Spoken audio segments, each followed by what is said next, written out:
Students, welcome to my channel economics hub.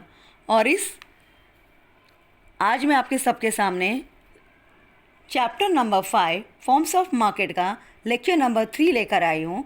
और इस lecture number 3 में जैसा कि आप सबको पता है कि मैंने सारे एक्सरसाइजेस, सारे एक्सप्लेनेशन लेक्चर नंबर 1 और 2 में कंप्लीट कर दिया है। तो इस लेक्चर नंबर 3 में मैं आज फॉर्म्स ऑफ मार्केट का एक्सरसाइज कराने जा रही हूँ।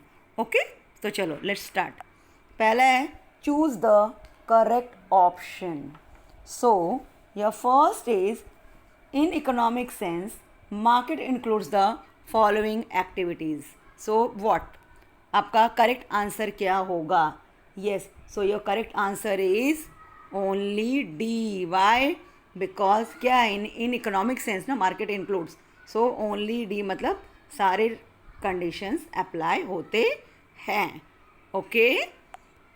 After that, question number 2, homogeneous product is the features of this market. Yes, homogeneous product किसका features है? Now second is homogeneous product is a features of perfect competition. That is C. Okay. Now after that, 1 minute. Here it is. After that, question number 3, that is classification of market on the basis of place. Yes, so आपका answer क्या होगा? Local market, national market और very short period. What will be the your answer? So your answer will be number A. That is your option will be, what is the option? Which option you will be choose? You will choose only A. कहाँ पे है? ये. ठीक है. After that, under perfect competition, sellers are what? चलो मैंने कई बार बताया है. Under perfect competition, sellers are price maker or price takers. So your answer is sellers are price takers. Only B. Okay. After that, question number 2, give economic terms. The market where there are few sellers. Yes, oligopoly. What? Oligopoly. Oligopoly. Oligopoly.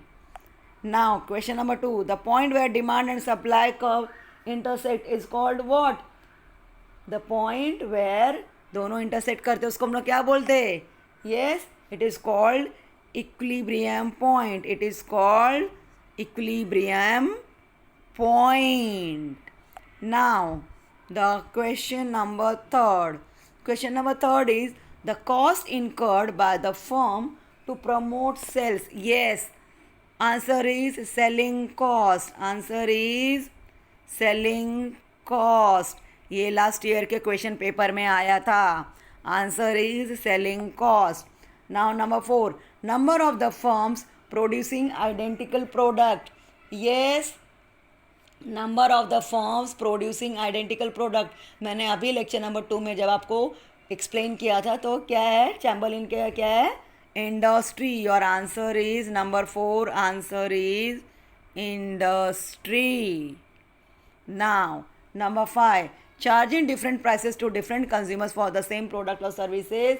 ये सबको पता है, price discrimination. Price discrimination. Okay, so ये आपका clear हो गया. अब आता है आपका complete the correlation. Number 1, perfect competition, free entry and exit dash barriers to entry. तो बैरियर्स टू एंट्री हमको किस में रहती है? करेक्ट आंसर, मोनोपोली में रहती है. किस में रहती है? Monopoly. Now second, price taker. कौन है price taker? Price maker monopoly है तो प्राइस टेकर कौन है? Yes, perfect competition. क्या? Perfect competition. Okay. Now third, single price, perfect competition. तो डिस्क्रिमिनेटेड प्राइस किस में आता है? मोनोपोली में आता है, सबको पता है. Yes, monopoly. Clear? Now find the odd word.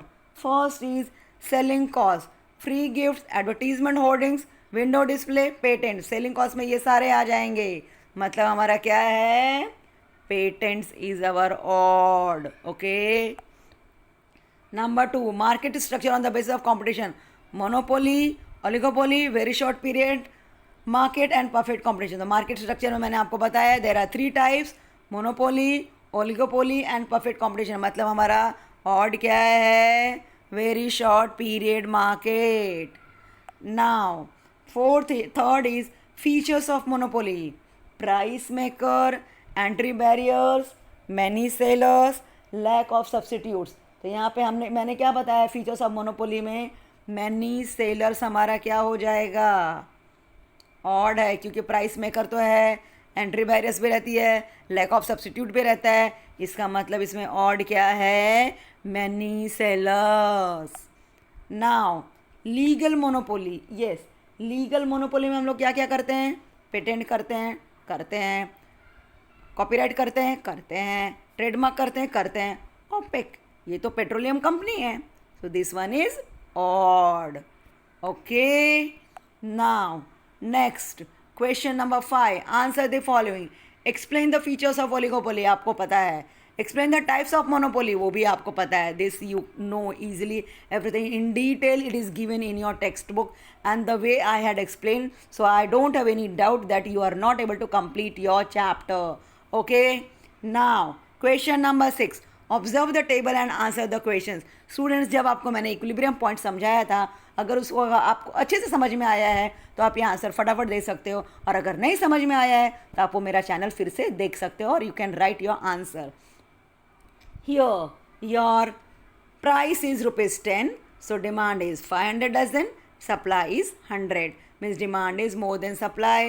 Next question में demand, if the price is ₹20, demand is 400, it means supply कितना हो जाएगा आपका, supply तो बहुत ज़्यादा नहीं रहेगा क्योंकि प्राइस क्या है, कम है, तो supply will be 200, again demand is more than supply, but at the rate of 30 your demand is equal to supply, मतलब अगर यहाँ 300 है तो बट ऑब्वियसली यहाँ भी 300 ही रहेगा, because it is equal, equilibrium point. Now at the price of ₹40 आपका demand क्या हो गया, कम हो गया, मतलब आपका सप्लाई क्या हो जाएगा, ज़्यादा हो जाएगा, कितना, 400, because supply is more than demand. Then again price ज़्यादा हो गया तो सप्लाई ज़्यादा हो गया, पर डिमांड क्या हो जाएगा, कम हो जाएगा, again supply is more than demand. So your first question is clear. Second question आपको क्या करना है, आपको ऐसे प्रॉपर बनाना है, यहाँ आपको एरो मार्क करना है, आपको यहाँ पे हेडिंग डालना है, यहाँ पे भी हेडिंग डालना है, यहाँ पे आपको एक्स हेडिंग डालना है, यहाँ पे आपको ओ बनाना है, यहाँ पे आपको supply and demand in quantity and price in KGs, ये सब आपको लिखना है, और फिर आपको प्रॉपर एक डायग्राम बनाना है डी एंड एस का। ओके, सो ये आपको समझ में आया। अब हम चलते हैं question number 7, that is answer in detail. So explain the meaning of monopolistic competition with its features, वो भी आपको पता है। Second, explain the meaning of perfect competition with its features, वो भी आपको मालूम है। इसी के साथ हमारा ये होता है chapter the end. So students, मेरे चैनल को सब्सक्राइब करना, वीडियो को लाइक करना ना भूलें। मिलते हूँ नेक्स्ट चैप्टर के साथ। Okay, bye bye.